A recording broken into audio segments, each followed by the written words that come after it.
The Reno Brothers, American Outlaws, a fictional Western based on a true story of a real outlaw gang and their lawless adventures in the Wild West. From their humble beginnings in Indiana to becoming the first notorious train robbers in American history. Follow the rise and fall of Frank, John, Sim, and Bill Reno. This is a tale of brotherhood, betrayal, and the desperate choices that turned ordinary men into legends. Listen now. Chapter 1. Smoke over Rockford. I remember the way the air tasted that morning, like wood smoke and river mud, thick with the promise of rain. The sun was just a pale smear behind the clouds, not yet strong enough to burn off the mist that curled along the banks of the White River. I stood on the porch of our family's farmhouse, boots planted in the grooves Pa had worn into the boards, and watched the world wake up. Rockford, Indiana wasn't much to look at. A scatter of houses, a church steeple, the black line of the railroad cutting through fields of corn and wild rye. But to us Renos, it was the center of everything. At least it had been once. Frank, my oldest brother, came out behind me, the door creaking on its hinges. He was tall, broad-shouldered, with a jaw like a plow blade and eyes the color of storm clouds. He always moved like he was sizing up a fight, even when he was just fetching water or splitting wood. "You're up early, John," he said, voice low and rough from sleep. "Couldn't rest," I replied, not turning. "Dreams again." Frank grunted, stepping past me to lean against the porch rail. He pulled a plug of tobacco from his pocket, bit off a piece, and chewed in silence. The smell of it mingled with the damp air, sharp and earthy. "Sim's already out in the barn," Frank said after a while. "Heard him cussing at the mule." I smiled despite myself. Sim, was the third of us, wiry and quick, with a laugh that could charm the devil and a temper to match. He'd been born with a chip on his shoulder and a knack for getting into trouble. Bill, the youngest, was still inside, probably dreaming of far-off places and easy fortunes. I closed my eyes and listened. The distant whistle of a train, the clatter of hooves on the road, the low murmur of Ma's voice drifting from the kitchen. The world felt heavy, like it was pressing in on us from all sides. Frank spat into the dirt. "You thinking about last night?" I nodded. The memory was still fresh. The flicker of lanterns in the dark, the hush of voices plotting in the parlor, the thrill and terror of what we'd agreed to do. The railroad had brought money to Rockford, but it had also brought men who thought they could take whatever they pleased. We'd learned to take back. Frank's hand landed on my shoulder, heavy and warm. "We stick together, John. That's what matters." I looked at him then. Really looked. The lines around his eyes, the scar on his chin from a barroom brawl, the way he carried the weight of all of us. I wondered if he ever doubted, if he ever lay awake at night and felt the same fear gnawing at his insides. The screen door banged open and Bill stumbled out, hair sticking up, shirt half-buttoned. He was 17, all elbows and knees, with a face still soft from boyhood. "Ma says breakfast's ready," he mumbled, rubbing his eyes. Frank clapped him on the back, nearly knocking him off the porch. "Go on then. Don't let Sim eat it all." Bill grinned and darted inside, the smell of frying bacon and fresh bread following him. I lingered, watching the sky darken as the first drops of rain began to fall, fat and cold on my skin. Frank's voice was quiet. "You scared?" I hesitated, tasting the word on my tongue. "A little." He nodded, as if that was the answer he expected. "Good. Means you're thinking. Just don't let it stop you." We went inside together, the door closing behind us with a soft thud. The kitchen was warm and bright, Ma bustling between the stove and the table, her hair pulled back in a tight bun. Sim was already there, shoveling eggs into his mouth, eyes glinting with mischief. "Morning, John," he said, mouth full. "You look like you seen a ghost." "Just tired," I replied, sliding into my seat. Ma set a plate in front of me, her hand lingering on my shoulder for a moment. Her touch was gentle, but her eyes were sharp, searching. She knew more than she let on. She always had. We ate in silence, the only sounds the clink of forks and the patter of rain on the roof. I watched my brothers, the way they moved, the way they looked at each other. We were a family, bound by blood and secrets, by the land and the river and the choices we'd made. Outside, the world was changing. The railroad brought strangers and money, but it also brought danger. We'd learned to survive, to fight for what was ours. But as I sat there, the taste of eggs and fear thick in my mouth, I wondered how much longer we could hold on. Frank caught my eye and nodded, a silent promise. Whatever came, we'd face it together. And so began the story of the Reno Brothers. Outlaws, some would say. But to me, we were just a family trying to find our place in a world that no longer felt like home. Chapter 2. The Weight of Iron. The rain had settled into a steady rhythm by midday, drumming on the roof and turning the yard to a patchwork of mud and puddles. The world outside the window was blurred and gray, the fields melting into the sky. I sat at the kitchen table, tracing circles in a ring of spilled coffee, the bitter taste still lingering on my tongue. Sim was pacing, boots squelching with every step. He'd never been one to sit still, not even as a boy. His hair was the color of old straw, always falling into his eyes, and his hands were restless, always fidgeting with a coin or a bit of string. Today, he spun a railroad spike between his fingers, the iron catching the light. "Frank's late," he muttered, glancing at the clock. Said he'd be back by noon. Ma shot him a look from the stove, her lips pressed tight. "He'll be back when he's back, Sim. Worrying won't bring him home any faster." Sim grunted, but he stopped pacing. He dropped into the chair across from me, the spike clattering onto the table. I could smell the rain on his coat, sharp and metallic, mixed with the faint scent of sweat and tobacco. Bill was at the window, nose pressed to the glass, watching the road. He'd always been the dreamer, the one who saw stories in the clouds and adventure in every shadow. Now, though, his shoulders were hunched, and his breath fogged the pain. I tried to focus on the warmth of the kitchen, the hiss of the stove, the yeasty smell of bread rising, the soft clatter of Ma's spoon against the pot. But my mind kept drifting to Frank, to the way he'd looked that morning, jaw set, eyes hard. He'd gone to meet a man from the railroad, a man with money and promises and a pistol tucked under his coat. Sim broke the silence. "You think he'll do it?" I looked at him, at the worry etched into his face. "Frank's not a fool," Sim snorted. "Didn't say he was. But this is different, John. Robbing a train ain't like lifting a wallet or running a card game. There's lawmen now, Pinkertons. They don't play." His words hung in the air, heavy as the rain. I felt it too, the weight of what we were planning, the way it pressed against my chest, making it hard to breathe. I remembered the stories Pa used to tell, of men who'd tried and failed, of nooses swinging from oak trees, of families left behind. Ma set a bowl of stew in front of me, her hand lingering on my shoulder. "Eat," she said softly. "You'll need your strength." The stew was hot and thick, the broth rich with onions and salt pork. I took a bite, the flavors blooming on my tongue, grounding me in the moment. For a while we ate in silence, the only sound the rain and the scrape of spoons. Then the door banged open, and Frank strode in, water streaming from his hat and coat. He shook himself like a dog, sending droplets flying, and hung his hat on the peg by the door. "Sorry I'm late," he said, voice rough. "Had to take the long way back. Sheriff was sniffing around the depot." Sim's eyes narrowed. "He know something?" Frank shook his head, but his jaw was tight. "Not yet, but he's got a nose for trouble." He sat down, pulling the bowl of stew toward him, and ate in quick, hungry bites. I watched him, searching his face for any sign of doubt, any crack in his resolve.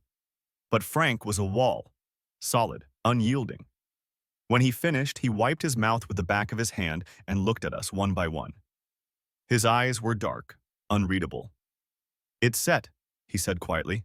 "Tomorrow night, midnight at the crossing by Miller's Woods. The paymaster's safe will be on board. We do it quick. We're ghosts before they know what hit 'em." Bill swallowed hard, his Adam's apple bobbing. "And if something goes wrong?" Frank's gaze softened, just for a moment. "We stick to the plan. No heroics, no names. We get in, we get out." The room was silent, the only sound the rain and the thud of my heart. I felt the fear again, cold and sharp, but beneath it was something else, a thrill, a hunger, the taste of freedom just out of reach. Sim grinned, the old mischief flickering in his eyes. "Well, boys, looks like we're about to make history." Ma's voice cut through the moment, quiet but fierce. You come home to me, all of you, no matter what. We nodded, the promise settling over us like a blanket. I looked at my brothers, Frank, steady as stone, Sim, wild and restless, Bill, young and hopeful, and felt the bond between us stronger than blood, forged in fire and fear. Outside, the rain eased, the clouds breaking just enough to let a sliver of sunlight through. It caught the edge of the railroad spike on the table, making it gleam like gold. Tomorrow, everything would change, but tonight we were together, and for a little while that was enough. Chapter 3. The Crossing at Miller's Woods. The night before the job, sleep was a stranger. I lay in my narrow bed, the quilt pulled up to my chin, listening to the house breathe around me. The walls creaked with the wind, and the old clock in the parlor ticked out the hours, slow and relentless. Every so often, I'd hear one of my brothers shift in their beds, a cough or a sigh, and I'd know I wasn't the only one awake. The air in my room was thick, heavy with the scent of rain-soaked earth and the faint, lingering aroma of Ma's lavender water. I could taste the coppery tang of nerves on my tongue, feel the restless energy in my bones. My mind spun with what-ifs and half-formed fears, but beneath it all was a current of excitement, sharp and electric.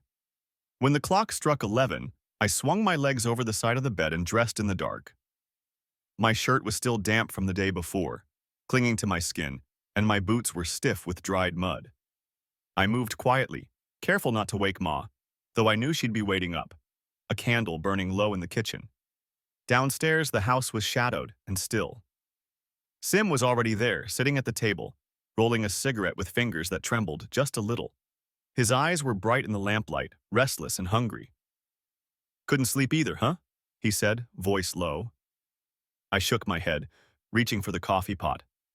The coffee was cold and bitter, but it steadied my hands. I watched the way Sim's jaw worked as he smoked, the way his foot tapped out a nervous rhythm on the floorboards. Bill came in next, hair tousled, face pale. He looked younger than ever, his eyes wide and uncertain. He hovered by the door, chewing his lip, glancing at us like he was waiting for permission to breathe. Frank was last, moving with the slow, deliberate calm of a man who'd already made his peace. He wore his old coat, patched at the elbows, and a battered hat pulled low over his eyes. He looked at each of us in turn, his gaze steady and warm. "Time?" he said simply. We slipped out into the night, the door closing behind us with a soft click. The world outside was washed clean by the rain, the air cool and sharp, carrying the scent of wet grass and wood smoke. The moon was a thin crescent, barely enough to see by, but we knew the way by heart. We walked in silence, boots squelching in the mud, breath clouding in the chill. The fields stretched out on either side, dark and endless, the corn whispering secrets in the wind. My heart thudded in my chest, each step bringing us closer to the crossing. Miller's Woods loomed ahead, a tangle of black branches and tangled undergrowth. The trees pressed close, their trunks slick with rain, the ground soft and spongy underfoot. Somewhere in the distance, an owl called, its cry echoing through the night. We reached the tracks and crouched low, hidden by the shadows. The iron rails gleamed in the moonlight, cold and unforgiving. I ran my fingers over the metal, feeling the chill seep into my skin, the weight of what we were about to do settling over me like a shroud. Frank knelt beside me, his breath warm on my cheek. "Remember the plan," he whispered. "No shooting unless we have to. In and out, quick as you can." Sim grinned, his teeth flashing white in the dark. "Ain't nobody faster than us, Frank." Bill swallowed hard, his hands shaking. I reached over and squeezed his shoulder, feeling the tremor run through him. He looked at me, eyes wide and scared, and I tried to smile, tried to be the brother he needed. The night was so quiet I could hear my own heartbeat, the blood rushing in my ears. Then, in the distance, the faint, mournful whistle of the train. It grew louder, the ground trembling beneath us, the rails humming with anticipation. The engine burst into view, a black beast wreathed in steam and sparks. The headlamp cut through the darkness, blinding and bright, and the cars rattled behind, heavy with cargo and promise. Frank gave the signal, a quick flick of his hand, and we moved as one. Sim darted forward, nimble as a fox, and I followed, heart pounding. The world narrowed to the clatter of wheels, the hiss of steam, the taste of fear and adrenaline on my tongue. We boarded the train in a blur of motion, boots scraping on metal, hands grasping for purchase. The wind whipped at my face, cold and sharp, and the world spun beneath me. I could hear Sim laughing, wild and reckless, and Bill's ragged breath behind me. Inside, the car was dim and close, the air thick with the smell of oil and sweat. The paymaster's safe sat in the corner, squat and solid, a promise of freedom and danger. Frank moved to the safe, his hands steady, his eyes hard. "Keep watch," he hissed. And I took my place by the door, every sense straining for the sound of footsteps, the glint of a gun. Time stretched and twisted, each second a lifetime. My mouth was dry, my palms slick with sweat. I could hear Frank working the lock, the soft click of tumblers, the scrape of metal on metal. Then, a shout from down the car, a guard stumbling into the light, eyes wide with shock. Sim was on him in a flash, a fist to the jaw, a knee to the gut. The man crumpled, groaning, and Sim grinned at me, breathless and wild. Frank cracked the safe, the door swinging open with a groan. Inside, stacks of bills, the green ink bright even in the gloom. He stuffed them into a sack, hands moving quick and sure. "Go!" he barked, and we ran, feet pounding on the boards, the world a blur of shadows and noise. We leapt from the train, landing hard in the mud, rolling to our feet. The engine roared past, the whistle screaming, and we melted into the woods, hearts racing, lungs burning. For a moment we crouched in the darkness, the sack of money heavy in Frank's arms, the taste of victory and fear sharp in the air. I looked at my brothers, Sim grinning, Bill shaking, Frank calm and steady, and felt the bond between us fierce and unbreakable. The night closed in around us, the woods alive with the sound of our breath, the promise of dawn just over the horizon. We were outlaws now, bound together by blood and choice, by the weight of iron and the taste of freedom. And as we slipped through the trees, the world behind us burning with the memory of what we'd done, I knew nothing would ever be the same. Chapter 4. The Taste of Victory, the Scent of Fear. We ran until our lungs burned and our legs threatened to give out, the woods swallowing us whole. Branches whipped at my face, leaving stinging welts, and the ground was slick with mud and rotting leaves. The sack of money thudded against Frank's back with every stride, a heavy, living thing. My heart hammered in my chest, wild and uneven, and every breath tasted of wet earth and the copper tang of blood where I'd bitten my tongue. We didn't speak, not at first. The only sounds were our ragged breathing and the distant, fading wail of the train's whistle. The world behind us was chaos. Shouts, gunfire, the shriek of metal on metal. But here, beneath the tangled canopy, it was just us and the night. Sim was the first to break the silence, his voice a harsh whisper. "Did you see his face? That guard? He looked like he'd seen the devil himself." He laughed, breathless and sharp, but there was a tremor in it. I could see the whites of his eyes, wide and wild in the moonlight. Bill stumbled beside me, his hand pressed to his ribs, his face pale and drawn. Frank slowed, finally, and we collapsed in a hollow beneath a fallen tree, hidden from the world. The rain had stopped, but the air was thick with mist curling around us like smoke. I could feel the cold seeping through my clothes, the damp settling into my bones. Frank set the sack down between us, his hands shaking just a little.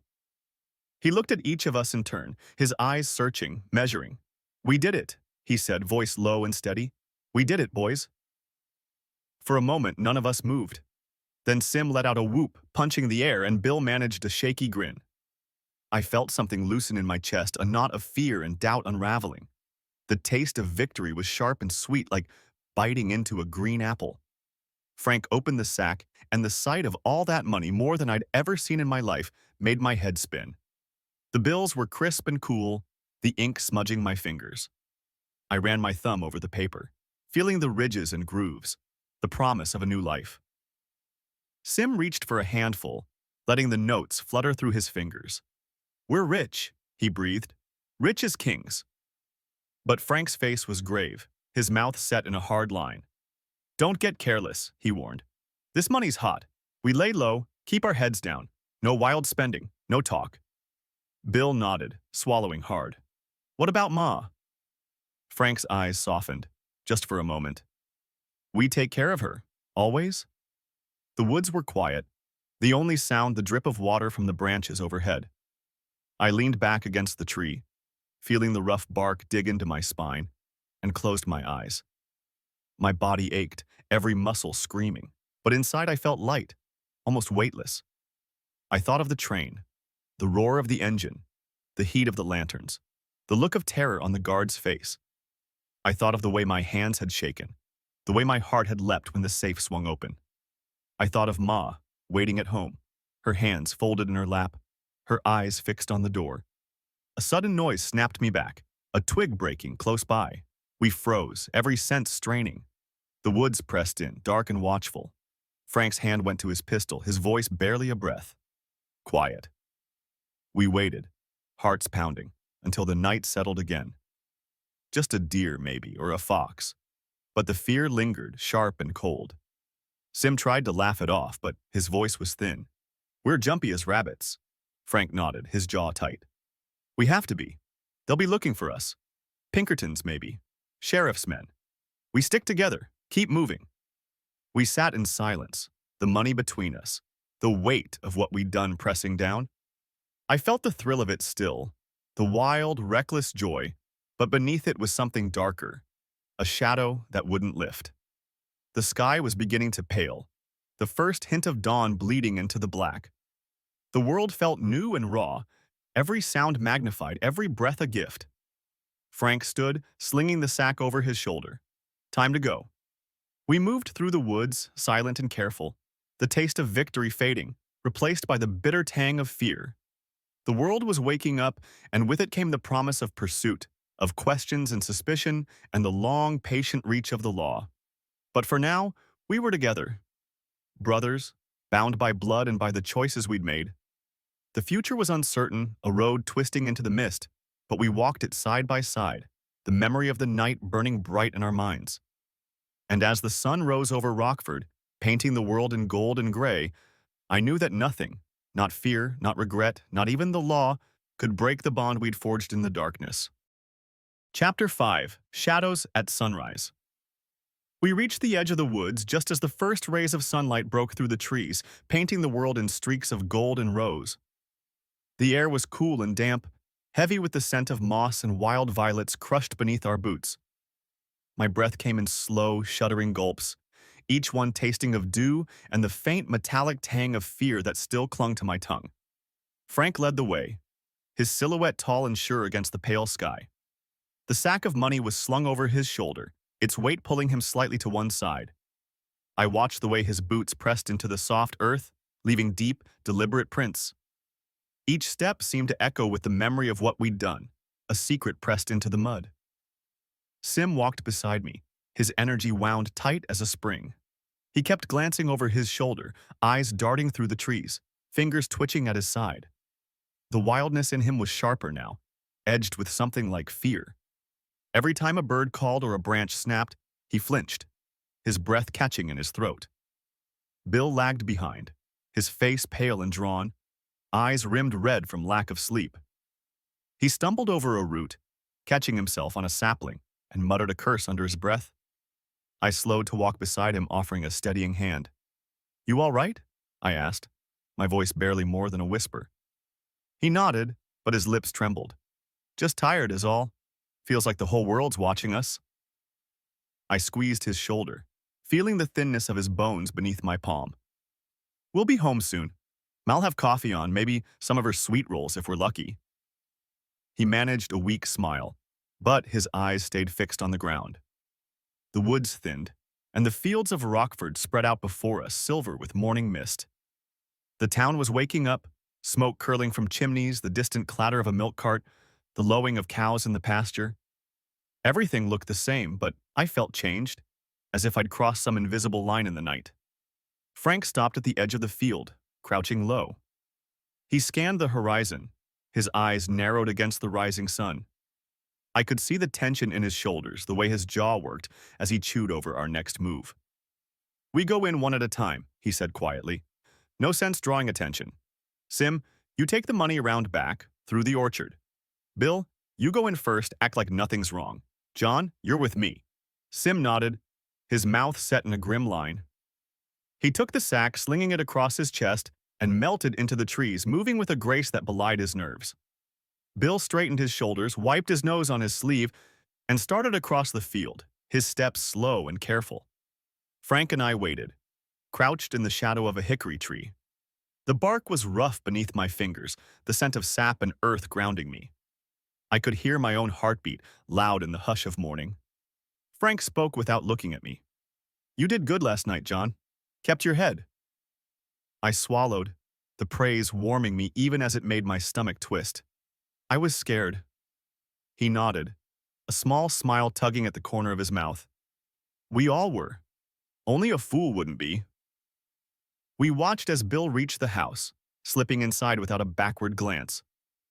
A moment later, a thin curl of smoke rose from the chimney, and I imagined Ma bustling in the kitchen, her hands busy, her mind already racing ahead to the day's chores. Frank clapped me on the back, his hand heavy and reassuring. "Let's go." We crossed the field together, the grass wet against our boots, the sun warm on our faces. The house loomed ahead, familiar and strange all at once. I could see the curtains twitch as Ma peered out, her face pale and anxious. Inside, the kitchen was filled with the scent of coffee and baking bread. Ma stood at the stove, her back straight, her hands steady as she poured coffee into thick, chipped mugs. Bill sat at the table, his head bowed, his fingers tracing patterns in the wood. Sim slipped in through the back door, the sack hidden beneath his coat. He moved quickly, stashing it beneath the floorboards in the pantry, his movements practiced and sure. Ma turned, her eyes sweeping over us, sharp and searching. She set the mugs on the table, her hands trembling just a little. "Sit," she said, her voice soft but firm. "Eat something."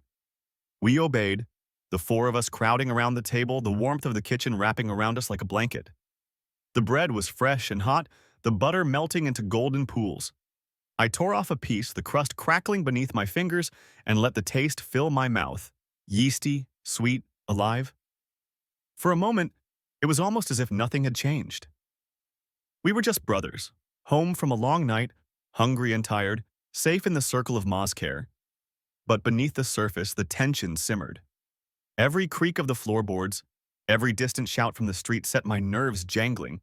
I watched the window, half expecting to see the sheriff's men riding up, guns drawn, faces grim. Ma sat with us, her eyes moving from one to the next, her mouth pressed into a thin line. She reached across the table, her hand finding mine, her grip strong. "I don't want to know," she said quietly. "But whatever you've done, you remember who you are. You remember this house, this family. You come home to me, always." Her words settled over us, heavy and warm, a promise and a warning all at once. I squeezed her hand, feeling the calluses, the strength in her fingers. The sun climbed higher, flooding the kitchen with light. The world outside was bright and ordinary, but inside we sat in the shadow of what we'd done, the taste of victory mingling with the scent of fear.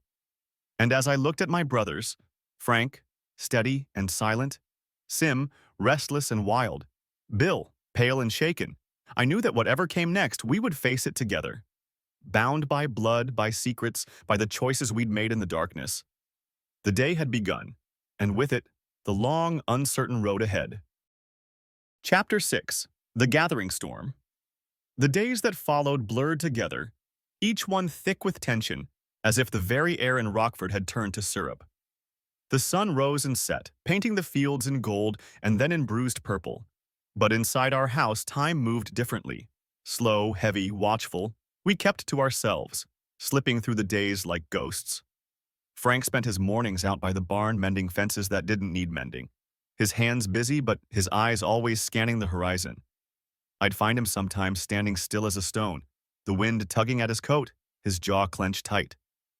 He didn't say much, but I could feel the worry radiating off him, sharp as the scent of cut hay. Sim grew restless, his energy turning sour. He paced the kitchen, fingers drumming on the table, eyes darting to the window at every sound. He snapped at Bill, at Ma, at me, his words quick and biting, like a dog with a thorn in its paw. At night, I'd hear him slip out the back door, his footsteps fading into the dark, and I'd lie awake, listening for his return.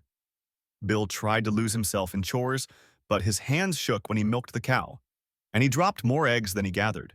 He barely spoke, his face pale and drawn, his eyes shadowed. Sometimes I'd catch him staring at nothing, lips moving in silent prayer, as if he could bargain with God to take back what we'd done. Ma moved through the house like a spirit, her face set, her eyes hard. She cooked and cleaned, her hands never still, but I saw the way she watched us, the worry etched deep into her brow.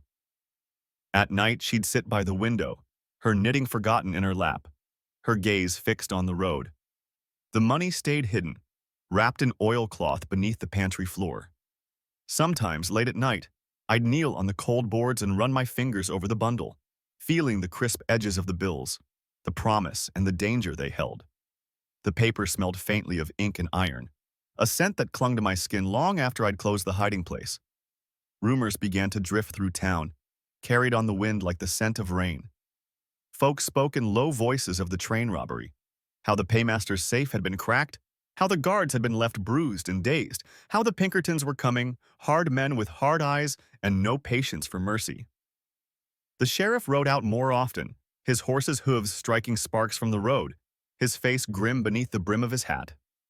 One afternoon, as the sun slanted low and the air shimmered with heat, a stranger rode into Rockford. I watched from the porch, the taste of Ma's coffee bitter on my tongue as he dismounted in front of the general store. He was tall and lean, his coat dusty, his boots polished to a dull shine. His eyes were pale, almost colorless, and they missed nothing. Sim joined me, his voice a low growl. "Pinkerton, I'd wager." I nodded, my mouth dry. The stranger spoke to the storekeeper, his words lost in the hum of cicadas, then turned and looked straight at our house. For a moment, our eyes met, and I felt a chill run through me, cold as river water. That night, the house felt smaller, the walls pressing in. We ate in silence, the only sound the scrape of forks and the soft tick of the clock. Ma's stew was thick and savory, the broth rich with onions and salt pork, but I barely tasted it. My stomach was a knot, tight and sour. After supper, Frank called us into the parlor. The lamp cast long shadows on the walls, flickering over our faces. He stood by the window, his arms crossed, his face carved from stone. "They're here," he said quietly. "Pinkertons. Maybe more on the way." Sim spat into the fire, his jaw clenched. "Let 'em come. We're ready." Frank shook his head. "No, we keep our heads down. No trouble, no talk. We wait." Bill's voice was a whisper.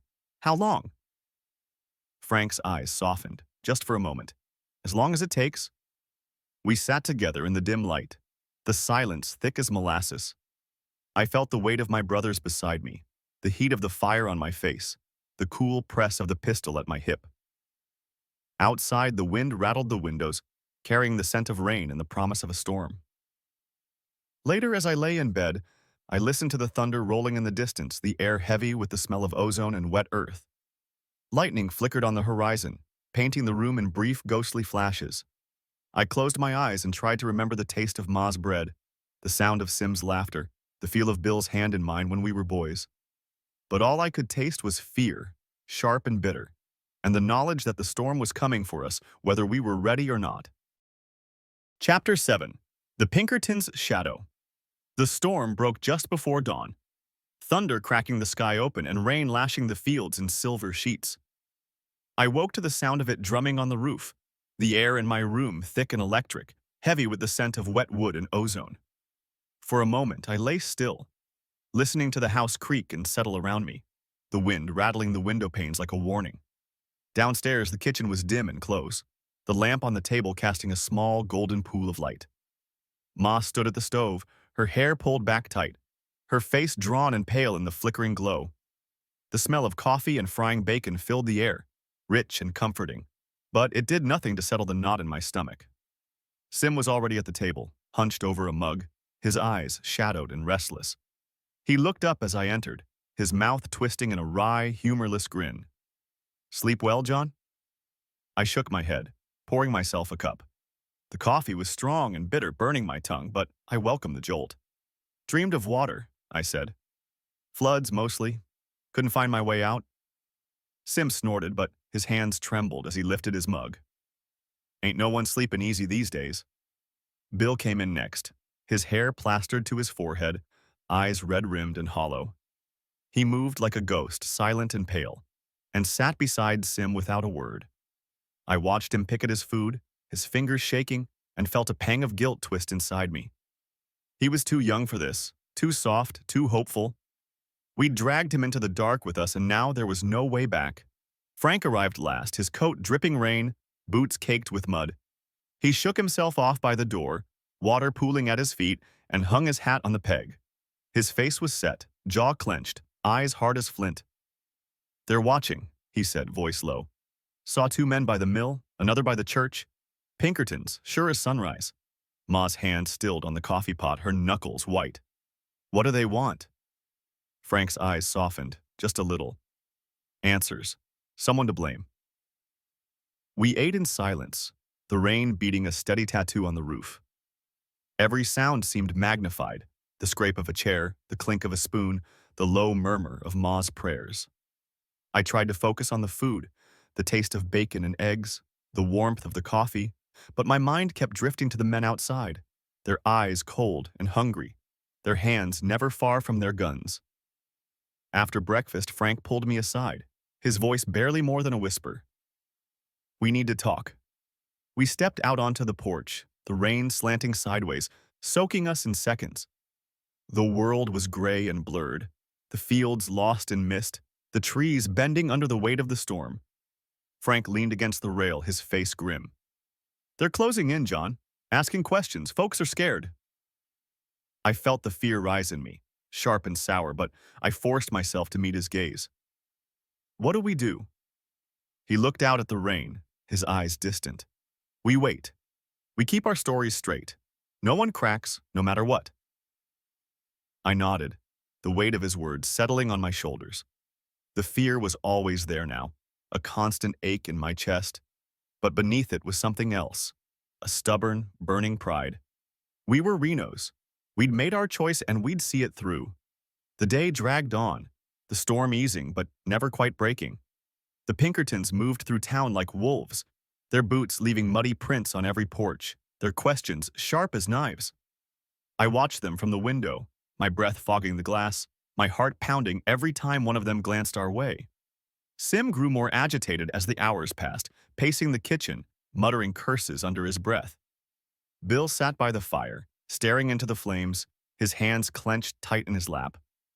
Ma kept busy, scrubbing the same pot over and over, her lips moving in silent prayer. That evening, as the sun slipped behind the clouds and the world turned to shadow, there was a knock at the door. The sound echoed through the house, sharp and sudden, and we all froze. Frank stood first, his face calm, but his eyes blazing. He motioned for us to stay back, then opened the door. A man stood on the porch, rain dripping from the brim of his hat, his coat dark with water. His eyes were pale, almost colorless, and they missed nothing. He smiled, but it didn't reach his eyes. "Evening," he said, his voice smooth as oil. "Name's Harlan. Pinkerton Agency. Mind if I come in?" Frank stepped aside, his posture easy, but his fists clenched at his sides. "We've got nothing to hide." Harlan wiped his boots and entered, his gaze sweeping the room, lingering on each of us in turn. He removed his hat, revealing close-cropped hair, and set it on the table. "Just a few questions," he said, his tone polite but edged with steel. "About the train robbery. Folks say you boys were out late that night."